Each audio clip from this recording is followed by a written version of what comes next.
Hello, അപ്പോൾ എല്ലാവർക്കും പുതിയൊരു വീഡിയോയിലേക്ക് സ്വാഗതം. അപ്പോൾ ഞാനിന്ന് വന്നിരിക്കുന്നത് നമ്മുടെ മഞ്ഞൾ കൃഷി കാണിച്ചു തരാൻ വേണ്ടിയിട്ടാണ് കേട്ടോ. അപ്പോൾ ഞാൻ ഈ മഞ്ഞൾ നടുന്നതൊക്കെ കാണിച്ചിട്ടുണ്ടായിരുന്നു ഒരു വീഡിയോയിൽ. മഞ്ഞൾ നട്ടതും പിന്നെ അത് ചെറുതായി കിളിർത്ത് വന്നതും ഒക്കെ. ഇപ്പോൾ ഇത് 2-3 ഇലയൊക്കെ വന്നിട്ട് നല്ല ഉഷാറായിട്ട് നമ്മുടെ മഞ്ഞൾ ഇവിടെ വളർന്നു വന്നിട്ടുണ്ട്. ഇവിടെ അത്യാവശ്യം നല്ല മഴയാട്ടോ. അപ്പോൾ ഇത് ഇതിൻ്റെ ചോട്ടിലൊക്കെ പുല്ലൊക്കെ മുളച്ച് തുടങ്ങിയിട്ടുണ്ട്. ഇനി ആ പുല്ലൊക്കെ ഒന്ന് പറിച്ച് മാറ്റണം. പിന്നെ ഇതിന് കുറച്ച് ചാണകവളം കൂടി ഇട്ട് കൊടുക്കാനുണ്ട് കേട്ടോ. അപ്പോൾ ഇതാ നമ്മുടെ മഞ്ഞൾ ഇതാ കണ്ടില്ലേ, ഒരുപാട് നമ്മൾ ഇപ്രാവശ്യം നട്ടിട്ടുണ്ട് കേട്ടോ മഞ്ഞൾ. അപ്പോൾ നമ്മൾ പുറത്തുനിന്ന് മഞ്ഞൾപ്പൊടിയൊന്നും വാങ്ങേണ്ട ആവശ്യമൊന്നും വരില്ല. ഇതുവരെ നമ്മൾ പുറത്തുനിന്ന് മഞ്ഞൾപ്പൊടി വാങ്ങിയിട്ടില്ല. നമ്മൾ ഇതുപോലെ കൃഷി ചെയ്തിട്ട് തന്നെ ഉപയോഗിക്കാറാണ് കേട്ടോ ഉള്ളത്.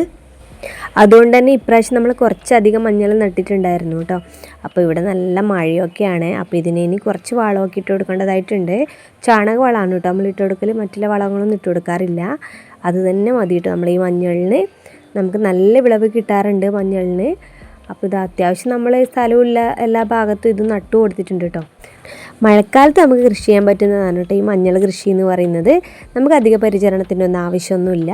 അത്യാവശ്യം ഇടയ്ക്ക് നമ്മൾ 2-3 മാസമൊക്കെ കൂടുമ്പോൾ ചാണകപ്പൊടി ഇട്ട് കൊടുത്താൽ മതി. ഇനി ഇതിൻ്റെ സൈഡിലൊക്കെ നന്നായിട്ട് പുല്ല് മുളച്ച് വന്നിട്ടുണ്ടെങ്കിൽ അതൊക്കെ ഒന്ന് പറിച്ച് കളയണം.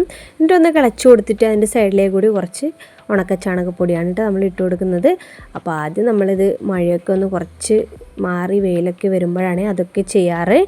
അപ്പോൾ ഇതാ കണ്ടില്ലേ, ഇതാണ് നമ്മുടെ മഞ്ഞൾ കൃഷി കേട്ടോ. അപ്പോൾ ഇതുപോലെ മഞ്ഞൾ കൃഷിയൊക്കെ ചെയ്യാൻ പറ്റുന്നവർ എന്തായാലും ചെയ്യുക. നമ്മൾ പുറത്തുനിന്നൊന്നും മഞ്ഞൾ വാങ്ങേണ്ട ആവശ്യമൊന്നും വരത്തില്ല. അപ്പോൾ ഇത് ഇപ്പം ഞാൻ നിങ്ങൾക്ക് കാണിച്ചിരുന്നത് നമ്മുടെ വീട്ടിൻ്റെ ഒരു സൈഡിൽ നട്ട താമരയാണ് കേട്ടോ. നമ്മൾ ധാരാളം താമര വിത്ത് എടുത്തു വെച്ചിട്ടുണ്ടായിരുന്നു കഴിഞ്ഞ പ്രാവശ്യം. അപ്പോൾ ഇപ്രാവശ്യം നമ്മൾ താമര ഒരുപാട് വെതറി കൊടുത്തും ധാരാളം താമരയുണ്ട് കേട്ടോ. അപ്പോൾ ഇതെവിടെ നല്ല മഴയൊക്കെ വന്ന് തുടങ്ങിയിട്ടുണ്ട്. അപ്പോൾ ഇന്നത്തെ ഇതൊരു കുഞ്ഞു വീഡിയോ ആണ് കേട്ടോ. അപ്പോൾ വീഡിയോ ഇഷ്ടമായാൽ ലൈക്ക് ചെയ്യാനും സബ്സ്ക്രൈബ് ചെയ്യാനും മറക്കല്ലേ. പുതിയ വീഡിയോ ആയിട്ട് വേഗം വരാം. ബൈ.